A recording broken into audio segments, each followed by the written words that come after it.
मैंने अपना email box open किया और जब अपना व्हाट्सएप ओपन किया तो मुझे काफ़ी ऐसे मैसेजेस मिले मेरे सब्सक्राइबर्स के। किसी ने बताया सर मैंने क्रेडिट कार्ड लिया है, मैं उसका भुगतान नहीं कर पाया हूँ। किसी ने बताया मैंने लोन एप्लीकेशन से लोन लिया है, मैं उसका भुगतान नहीं कर पाया हूँ। किसी ने बताया मैंने फलाना एनबीएफसी से लोन लिया है, मैं उसका पेमेंट नहीं कर पाया हूँ। व्यक्तियों का ये साफ कहना है कि हमारा जो पूरे तरीके से आउटस्टैंडिंग अमाउंट है वो बहुत ज़्यादा हो चुका है। क्या इस आउटस्टैंडिंग अमाउंट में पूरी तरीके से हमें 50% तक की छूट मिल सकती है?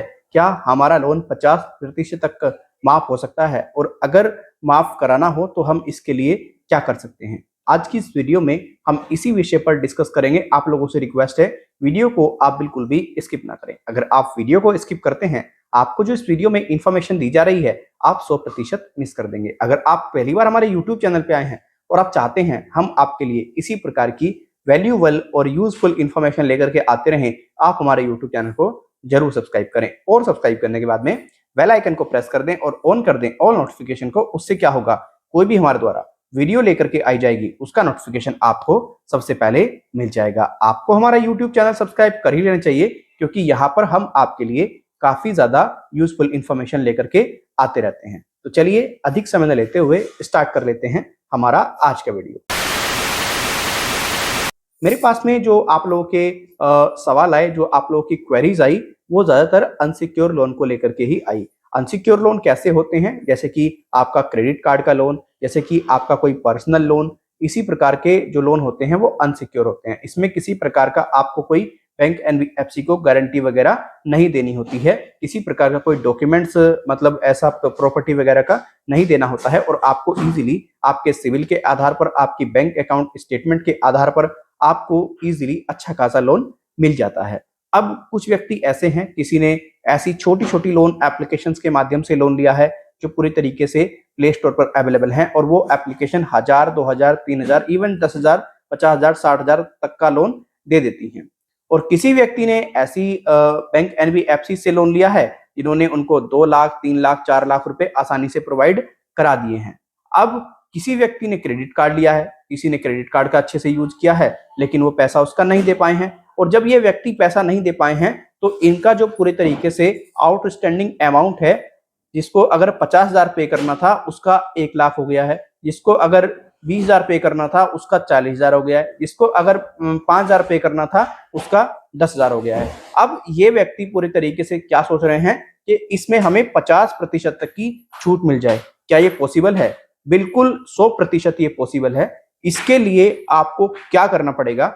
देखिए, सबसे पहले आपको ये सुनिश्चित करना पड़ेगा आपने किस बैंक और एनबीएफसी के माध्यम से लोन लिया है, राइट? जब ये पूरी तरीके से आप सुनिश्चित कर लेंगे आपने उस बैंक और एनबीएफसी के माध्यम से लोन लिया है, आपको देखना पड़ेगा कि ये जो बैंक और एनबीएफसी है जो भी आपको लोन प्रोवाइड करा रही है, ये कितने समय के अंदर व्यक्ति के ऊपर एक्शन ले रही है, ये कितने समय के अंदर व्यक्ति को पूरी तरीके से लीगली रूप से लोन के लिए रिकवर करने के लिए रेडी कर रही है। और ये आप कहाँ से चेकआउट कर सकते हैं? ये आप चेकआउट कर सकते हैं इनके कमेंट सेक्शन में जाकर के, जो एक्स अकाउंट है इनका वहां पर देख लीजिएगा। रिव्यूज में जाकर के भी आपको काफी अच्छे तरीके से पता लग जाएगा। ठीक, दूसरी चीज आपको ये देखना होगा कि कहीं उस बैंक और एनबीएफसी और लोन ऐप ने आपके अकाउंट पर नैच तो नहीं लगाया।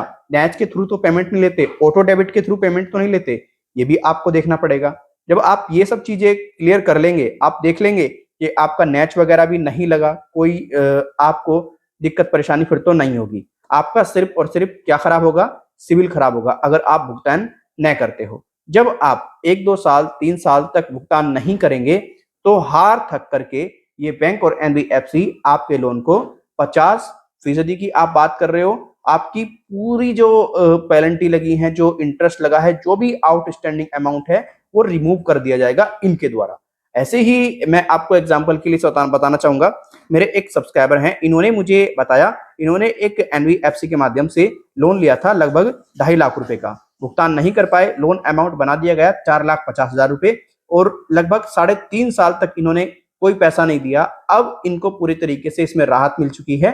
इनको बता दिया गया है कि आप 2 लाख रुपए पे कीजिए और आपका जो लोन अकाउंट हम क्लोज कर देंगे, 2 लाख रुपए में सेटलमेंट हो जाएगा। अब इनको देख लो कितनी छूट मिली, जो प्रिंसिपल अमाउंट है उससे भी कम में पूरी तरीके से इनका सेटलमेंट हो गया। अब इसको करने के बाद में व्यक्ति को क्या क्या नुकसान हुए? एक तो व्यक्ति किसी प्रकार से बैंक और एनबीएफसी से फ्यूचर में कोई अनसिक्योर लोन नहीं ले पाएगा, क्योंकि उसकी जो छवि है पूरे तरीके से बैंकों के सामने खराब हो चुकी है। अब बैंक समझ चुके हैं कि ये व्यक्ति पैसा देता है, ये पैसा नहीं चुका पाता है, तो बैंक इसको कभी अनसिक्योर लोन नहीं देंगे। सिविल स्कोर के आधार पर लोन नहीं दिया जाएगा, सिविल स्कोर इनका पूरे तरीके से खराब हो गया। दूसरी चीज, अब व्यक्ति अगर लोन लेना चाहता है तो उसके लिए और ऑप्शन तो खुल जाएंगे, जैसे कि उसने कोई गोल्ड लोन ले लिया, मतलब उसको सिक्योर लोन तो मिलने की संभावना है। तो यही सबसे बड़ा नुकसान है लोन ना चुकाने का। आपको बताना चाहूंगा मैं, आपके सिविल स्कोर पर बहुत ज्यादा इंपैक्ट करता है, बहुत ज्यादा खराब करता है।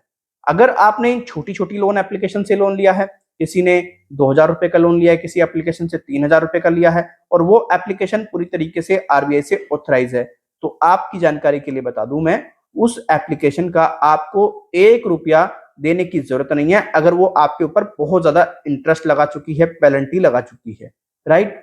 ये कुछ दिन बाद आपसे खुद ही कहेंगे कि भाई आप एक काम करो, आप पैसा हमारा दे दो, बेहतर है, जितना आपके पास में है उतना ही दे दो, हम आपको पूरे तरीके से छूट दे रहे हैं। क्योंकि ये पूरे तरीके से समझ जाएंगे कि भाई जितना हो सकता है उतना पैसा निकाल लो, वो ज्यादा बेटर है, क्योंकि ना देने से तो अच्छा कुछ तो मिले।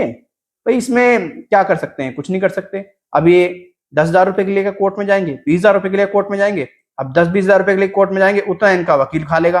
तो ये थोड़े ना कॉमन सेंस का आप यूज किया करो। और जो ये होते हैं ना ऐसे लोन जिसमें जो कि मतलब अनसिक्योर होते हैं, इसमें बैंक और एनबीएफसी बहुत कम जाते हैं केस करने के लिए। अगर कोई बैंक और एनबीएफसी केस करने के लिए चला भी जाए तो उसमें क्या होता है, बैंक और एनबीएफसी पूरे तरीके से कुछ टाइम तक केस को रखता है और फिर व्यक्ति पर दबाव बनाता है कि एक काम कर, तू बाहर से बाहर ही डिस्कस कर ले, मामले को बाहर से बाहर ही खत्म कर ले। क्योंकि केस करने का मकसद होता है व्यक्ति को डराना, और केस भी उस अमाउंट का करते हैं, जैसे कि किसी ने 5 लाख का लिया है, किसी ने 3-4 लाख का लिया है, तो उसी अमाउंट का एक केस करते हैं, राइट। बड़े अमाउंट पर केस करते हैं, छोटे मोटे अमाउंट पर कभी केस नहीं करते। अब देखिए आपके लिए बेस्ट ऑप्शन क्या है। अगर आपने किसी बैंक एनबीएफसी से लोन लिया है, अगर आप चाहते हैं, आपके लिए सिविल ज्यादा इंपॉर्टेंट है, तो आप जल्द से जल्द पैसा देकर के अपना पीछा छुटाएं, अपने किसी यार दोस्त से पैसा ले लें अगर आपका कम अमाउंट है। और अगर आप चाहते हैं कि आपके सिविल स्कोर की आपको कोई जरूरत नहीं है, आपके सिविल स्कोर से कोई प्रभाव नहीं पड़ेगा आपको, आप फ्यूचर में सुखी रहेंगे, कोई दिक्कत नहीं है, तो आप अपना देखिए सिविल स्कोर की परवाह करे बगैर उसका लोन को रोक सकते हैं, राइट। 1-1.5 साल 2 साल आप रोकेंगे तो आपको पूरे तरीके से छूट मिल जाएगी। लेकिन इस छूट के चक्कर में मैं तो आपको पर्सनली ये एडवाइस करूंगा, अपना फ्यूचर आप खराब ना करें। अपना फ्यूचर जब आप खराब कर लेंगे तो आपको फ्यूचर में लोन तो कहीं से नहीं मिल पाएगा। अब देखो फ्यूचर किसने देखा है, क्या पता कब किस व्यक्ति को बिजनेस व्यापार के लिए, किस चीज के लिए बैंकों का सहारा लेना पड़ जाए, कब लोन की जरूरत पड़ जाए। तो ये सब चीजें हैं जो छोटी छोटी आप लोगों को सोचनी चाहिए, इन पर थोड़ा ध्यान देना चाहिए, जिससे कि भविष्य में आपको किसी प्रकार की कोई दिक्कत परेशानी न आए। क्योंकि मैं जब लोगों से कनेक्ट होता हूं, उनकी क्वेरीज में देखता हूं, मुझे काफी दुख होता है कि यार छोटी छोटी लोन एप्लीकेशन भी व्यक्ति का जीना हराम कर रही हैं। यार एक व्यक्ति से मैंने अभी बात की तो उनका लगभग 70-80 हजार रुपए का लोन तो नहीं था, मात्र 10,000 रुपए का लोन लिया एक एप्लीकेशन से, और उसने एक के चक्कर में दूसरी से लेके पे कर दिया, दूसरे के चक्कर में तीसरी से लेके पे कर दिया, अब वो 80-90 हजार रुपए लोन बन गया, अब व्यक्ति पछता रहा है। तो ये सब चीजें हैं, इन पर आपको ध्यान नहीं देना है। और बैंक से अगर आप भैया डिस्काउंट लेना चाहते हैं तो भैया यही ऑप्शन है, आप भुगतान करना ही बंद कर दें, और इसका डिसएडवांटेजेस मैंने आपको बता दिए हैं। आशा करते हैं अगर ये वीडियो आपको अच्छी लगी होगी, आप इस वीडियो को जरूर लाइक करेंगे। अच्छी नहीं लगी होगी आप वीडियो को डिसलाइक भी कर देंगे। कोई सुझाव देना चाहते हैं ईमेल और कमेंट के जरिए दे सकते हैं, आपके सुझाव हमारे लिए बहुत ज्यादा बहुमूल्य हैं। हमने आप लोगों के लिए एक पेड सर्विस भी शुरू की है जिसका आप उपयोग कर सकते हैं। पेड सर्विस लेने के लिए आपको हमें अपना जो भी इशू है वो डिटेल में बताना होगा हमारे ईमेल पर, और उसमें लिखना होगा कि हमें अपॉइंटमेंट चाहिए, आपसे बात करनी है। आप जब प्रॉपर डिटेल्स हमें लिख देंगे तो हम आपको 24 से 72 घंटे के अंदर कांटेक्ट कर लेंगे और आपको बता देंगे कि आपको हमें कितना अमाउंट पे करना है और कितने अमाउंट पर आपको हम अच्छे तरीके से गाइड कर देंगे। यहाँ पर देखिए काफी मिनिमम अमाउंट पर आपकी अच्छी खासी हेल्प हो जाएगी। हम किसी व्यक्ति से ना तो 2,000 रुपए लेते हैं हेल्प के, ना हम 1,000 लेते हैं, ना हम 400-500 लेते हैं। बहुत मिनिमम अमाउंट पर आपको अच्छी तरीके से हेल्प करने का पूरा प्रयास करते हैं। हम में से कुछ व्यक्ति ऐसे होंगे जो ईमेल करने में असमर्थ हैं, वो व्हाट्सएप का सहारा ले सकते हैं, ये हमारा व्हाट्सएप नंबर है। लेकिन ध्यान रखें, जब तक आप पेमेंट नहीं करेंगे, हम हेल्प नहीं कर पाएंगे, क्योंकि बहुत सारे ऑलरेडी व्यूअर होते हैं हमारे जो कि होते हैं कनेक्टिंग में, उनको भी अपडेट करना पड़ता है, उनको भी बताना पड़ता है। पेमेंट करेंगे, जल्द से जल्द आपको गाइड कर दिया जाएगा। Thank you so much.